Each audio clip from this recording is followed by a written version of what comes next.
19대 총선을 5개월가량 앞두고 인재 영입 전쟁이 시작됐습니다.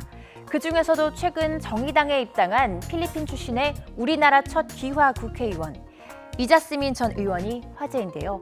지난 19대 국회에서는 새누리당 비례대표로 활동했던 만큼 파격 행보에 관심이 집중되고 있습니다. 정의당 심상정 대표는 이 전 의원을 직접 만나서 입당을 설득했다면서 인재 영입 전쟁의 신호탄을 쏘아 올렸습니다. 이자스민 전 의원은 제가 직접 만나서 설득하고 권유했습니다. 이주민과 소수자의 권리를 신장시키기 위해 노력해온 이자스민 전 의원의 일관된 삶이 정의당이 추구해온 가치에 부합했기 때문입니다. 그런데 이 전 의원이 과거 19대 국회 당시 왕따 논란에 휩싸였습니다. 민주당에서 입당을 거절당하자 새누리당에 들어갔는데 그 뒤에도 집단 왕따를 당했다는 겁니다. 이에 대해 과거 이 전 의원이 입당 신청을 한 적이 없다고 더불어민주당이 반발하면서 정의당이 사실관계를 바로잡기도 했지만 파장은 계속되고 있습니다.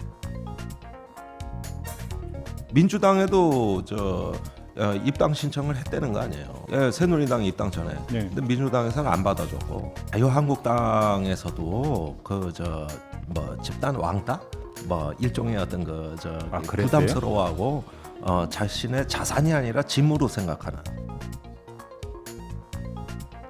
실제로 이 전 의원은 19대 의원 활동 당시 각종 논란에 휩싸이면서 악성 댓글에 시달리기도 했습니다. 이자스민 전 의원은 지난 2014년 불법 체류 외국인의 자녀에게도 일정한 교육이나 복지 혜택을 받도록 하자며 이주아동 권리보장기본법을 대표 발의한 뒤에 공격의 대상이 됐죠.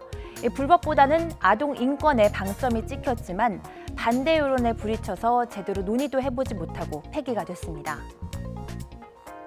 지난 2012년 비례대표 당선 당시에도 이자스민 전 의원은 악플에 맞서며 소수자를 위한 의정 활동을 하겠다는 각오를 밝히기도 했지만 결국 4년 뒤에는 새누리당 공천에서 배제가 됐습니다.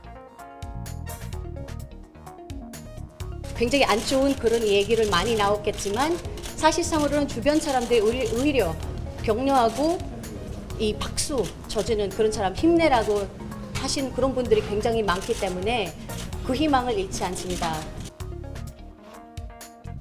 이자스민 전 의원은 과거 논란의 상처를 딛고 이제 정의당에서 정치 2막을 시작하기로 했습니다.